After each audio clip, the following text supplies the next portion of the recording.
Саламатсыздарбы балдар, математика пәні 20 сабақ. Бұл сабағымыздың тақырыбы көп таңбалы санды бір таңбалы санға көбейту және бөлу. Бүгінгі сабақта көп таңбалы санды бір таңбалы санға көбейту және бөлу амалдарын орындауды үйренетін боласыңдар. Бірінші есеп. Есептеуді дұрыс орындасаң, мына сөздерді кім айтқанын білесің. Ол сөздердің мағынасын қалай түсінесің? 218.645-ке 3-ті көбейтеміз. 239.125-ке 3-ті көбейтіп көрейік.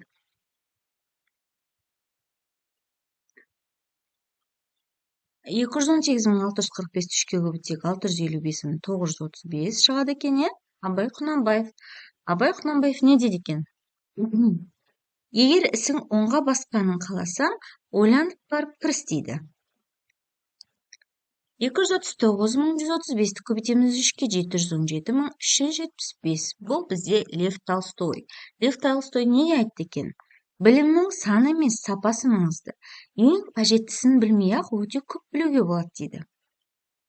Тамаша балалар. Келесі есептеудің өзіңе белгілі тәсіліне қара. Көп таңбалы сандарды есептеудің қалай орындалғанын түсіндір дейді. 203 көбейтілген 6 тең 1218. Яғни көбейткен кезде біз бірліктен бастап көбейтеміз, одан кейін ондықты көбейтеміз, сосын барып жүздікті көбейтеміз. 2003 көбейтілген 6 тең 12018. 20.000 көбейтілген 6 тең 120.018. 2008 көбейтілген 6 тең 12.048. 22.005 көбейтілген 3 тең 66.015. 7.006 көбейтілген 6 тең 42.036. 10.507 көбейтілген 5 тең 52.535. Есептеудің өзіңе белгілі тәсіліне қара. Көп таңбалы сандарды есептеу қалай орындалғанын түсіндір. Қысқаша жазба қалай орындалады? 1216 бөлінген 6 тең 203. 12.018 бөлінген 6 тең 2003. 120.018 бөлінген 6 тең 20.003. Түсіндіре отырып, жазбаша түрде есепте дейді. 2010 бөлінген 2 тең 1005. 15.012 бөлінген 2 тең 7506. 60.018 бөлінген 3 тең 20.006. 12.000. 12.006-ны 3-ке бөлсек 4.002. 105.432-ні 4-ке бөлсек 26.358. 615.615-ті 3-ке бөлсек 205.205. 661.083-ті 3-ке бөлсек 220.361. Есепте өзара байланысты өрнектерді тап. 184.308 көбейтілген 3 тең 552.927.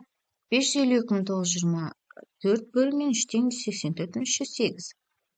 80.599-ді 2-ке көбейтсек 161.198. 10.693-ті 3-ке көбейтсек 42.772.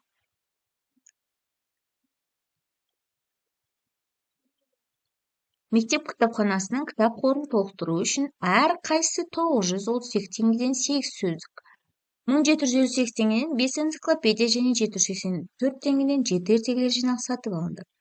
Кітаптарды сатып алу үшін барлығы қанша ақша жұмсалды? Сөздік 932 теңге, энциклопедия 1758 теңгеден 5 дана, жинақ 784 теңгеден 7 дана. Барлығы неше теңге? Бірінші сөздікті тауып алайық.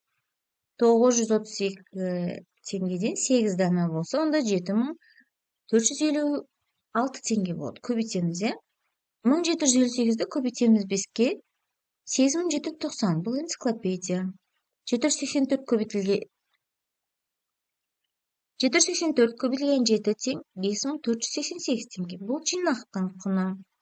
Ал енді қосайықшы, 7456 қосылған, 8790 қосылған, 5488 тең 21732 теңге. Барлығы 21734 теңге жұмсалды.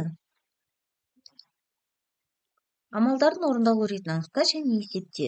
98 бөлінген 49 көбейтілген 50 азайтылған 78 қосылған 54 бөлінген 18 көбейтілген 27 азайтылған 77 тең 23. 13 көбейтілген 7 азайтылған 69 қосылған 46 қосылған 81 бөлінген 27 көбейтілген 18 қосылған 7 тең 139. 29 көбейтілген 3 азайтылған 49 қосылған 27 қосылған 19 көбейтілген 4 азайтылған 59 тең 82. 72 бөлінген 18 көбейтілген 23 азайтылған 43 қосылған 56 бөлінген 14 қосылған 96 тең 149. 660 теңгеге альбом, бояу және қарындаш сатып алғаны белгілі. Альбом мен бояуға 585 теңге, бояу мен қарындашқа 300 теңге төленді. Альбом, бояу және қарындаш жеке-жеке қанша теңге тұрады? Альбом мен бояу 585 теңге, бояу мен қарындаш 300 теңге, барлығы 660 теңге. Альбом белгісіз, бояу белгісіз, қарындаш белгісіз. 660 теңгеден 300 азайтамыз, 360 теңге бұл бізде альбом, 660 теңгеден 585 азайтамыз, 75 теңге бұл бізде қарындаш. 585 теңгеден 360 азайтамыз, 225 теңге бұл бізде бояу. Жауабы альбом 360 теңге, бояу 225 теңге, қарындаш 75 теңге тұрады. Периметрі 8 сантиметрге тең екі түрлі тікбұрышсыз. Осы тікбұрыштардың ауданын есепте және олар салыстыр. Ұзындығы 3 сантиметр, ені 1 сантиметр болатын тікбұрышсыздық. Ал енді периметрін табамыз. Жақша ашылған 3 қосылған 1, жақша болған көбейтілген 2 тең 8 сантиметр. Ауданын табайықшы. 3 көбейтілген 1 тең 3 сантиметр квадрат. Екінші тікбұрыш 2 сантиметр және 2 сантиметр.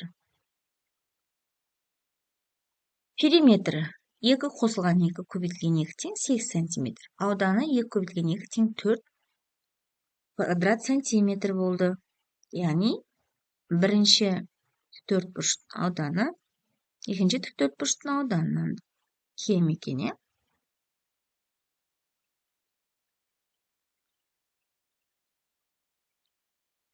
Мектеп кітапханасындағы бірінші сөреде 5 кітап, екіншісінде 10 кітап тұр. Оқырмандар бірнеше кітапқа тапсырыс берді. Егер сөреде 9 кітап қалса, онда қанша кітапқа тапсырыс берді? Бірінші сөредегі бар кітап орнында қалуы мүмкін бе? Екінші сөреде бар кітаптар орнында қалуы мүмкін бе? Бірінші сөреде неше кітап тапсырыс беруге болады? Екінші сөреде неше кітап тапсырыс беруге болады? Барлық мүмкіндік жағдайларды қарастыр дейді. Бізге белгілісі бірінші сөреде 5 кітап, екінші сөреде 10 кітап қалды, 9 кітап. Неше кітапқа тапсырыс беруге болады? Яғни 5-ке 10-ды қосамыз 15, одан 9 азайтамыз 6. Яғни 6 кітапқа тапсырыс беруге болады. Яғни бірінші сөреден ешқандай кітап алмасақ, екінші сөреден 6 кітап аламыз, иә? Бірінші сөреден 1 кітап алсақ, екінші сөреден 5 кітап аламыз. Бірінші сөреден 2 кітап алсақ, екінші сөреден 4 кітап аламыз. Бірінші сөреден 3 кітап, екінші сөреден 3 кітап аламыз. Бірінші сөреден 4 кітап, екінші сөреден 2 кітап аламыз. Бірінші сөреден 5 кітап, екінші сөреден 1 кітап аламыз. Жауабы 6 кітапқа тапсырыс берді. Бірінші сөредегі барлық кітаптың қалуы мүмкін, яғни екі сөредегі барлық кітаптың қалуы мүмкін. Бір сөреден 5 кітапқа дейін тапсырыс беруге болады. Екі сөреден 10 кітаптан кез келген алтауына да тапсырыс беруге болады. Есепте 1508-ге 8 көбейтсек 12064, 1703-ге 9 көбейтсек 24327, 6946-ны көбейтсек 41640, 94-ге 7-ні көбейтсек 6328. 1204-ге көбейтеміз 7-ні 8428, 85-ге көбейтеміз 8-ді 6440. 3007-ге көбейтеміз 8-ді 24056, 606-ны көбейтеміз 3030. 1907-ге көбейтеміз 8-ді 15256, 6550 көбейтеміз 4-ге 26200. 81903 көбейтілген 8 655224. 24605-ге 8 көбейтсек 278840 болады екен.